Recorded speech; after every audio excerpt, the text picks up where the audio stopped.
విజయవాడలోని స్వరాజ్ మైదానంలో ఏర్పాటు చేసిన విశ్వజ్ఞాని భారత రాజ్యాంగ నిర్మాత డాక్టర్ బిఆర్ అంబేద్కర్ 125 అడుగుల విగ్రహావిష్కరణాన్ని విజయవంతం చేయాలన్నారు. రాష్ట్ర ముఖ్యమంత్రి జగన్మోహన్ రెడ్డి డాక్టర్ బిఆర్ అంబేద్కర్ విగ్రహ ఆవిష్కరణ కార్యక్రమాన్ని ప్రతిష్టాత్మకంగా తీసుకుని నిర్మించినట్లు వివరించారు. విజయవాడలో డాక్టర్ బిఆర్ అంబేద్కర్ విగ్రహ ఆవిష్కరణ కార్యక్రమ నిర్వహణపై బుధవారం ఆర్ఎన్బి అతిథి గృహంలో ఏర్పాటు చేసిన మీడియా సమావేశంలో ఆయన మాట్లాడారు. 2,000 కోట్ల రూపాయల విలువ గల భూమిలో 125 అడుగుల ఎత్తు కలిగిన డాక్టర్ బిఆర్ అంబేద్కర్ విగ్రహాన్ని 400 కోట్ల రూపాయలతో నిర్మించినట్లు పేర్కొన్నారు. అంబేద్కర్ స్మృతి వనం, లైబ్రరీ, పచ్చదనం, ఫౌంటైన్, ధ్యాన మందిరం తదితరమైనవి ఏర్పాటు చేసినట్లు తెలిపారు.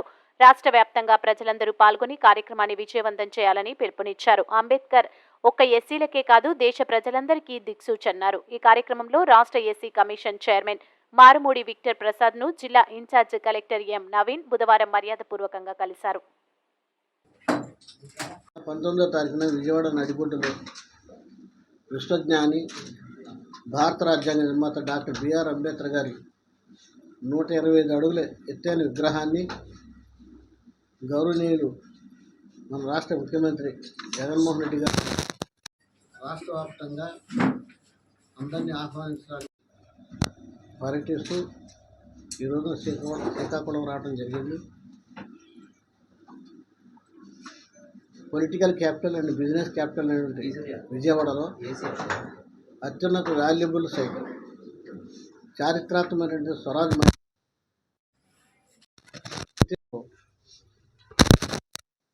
ఆ ల్యాండ్ విలువ చూస్తే 2,000 కోట్ల పైన విలువ చేసే ల్యాండ్లో 400 కలిపి 80 అడుగుల పెడస్టల్, 125 అడుగుల విగ్రహం, మొత్తం 205 అడుగుల ఎత్తైన విగ్రహాన్ని జగన్మోహన్ రెడ్డి గారు ఏర్పాటు చేయడం జరిగింది.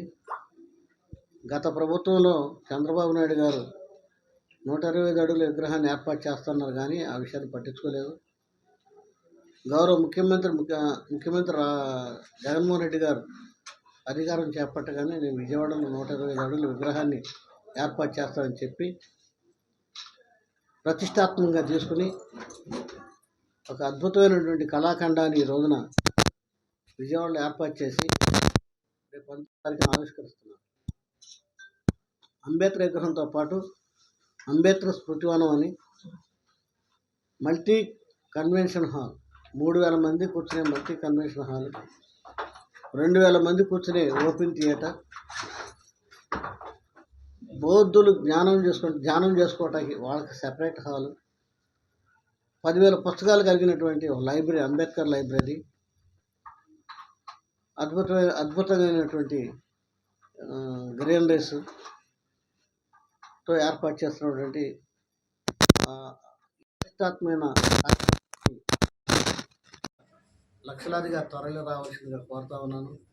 అంబేద్కర్ గారు అంటే కాదు, అంబేద్కర్ గారు అంటే ఈ దేశంలో 140 కోట్ల మంది ప్రజలకి స్వేచ్ఛ, సమానత్వాన్ని, సమన్యాయాన్ని, సోదరభావాన్ని ప్రతిబింబించే విధంగా, హక్కులు కల్పించే విధంగా అద్భుతమైన రాజ్యాంగాన్ని అందించిన మహోన్నతమైన వ్యక్తి అని, అంబేద్కర్ కొందరు కాదు అందరి వాడని తెలియజెప్పాలనే ఉద్దేశంతోనే ఈ మహత్కర కార్యక్రమాన్ని ఏర్పాటు చేయడం జరిగిందని గౌరవ ముఖ్యమంత్రి వారు చెప్పారు.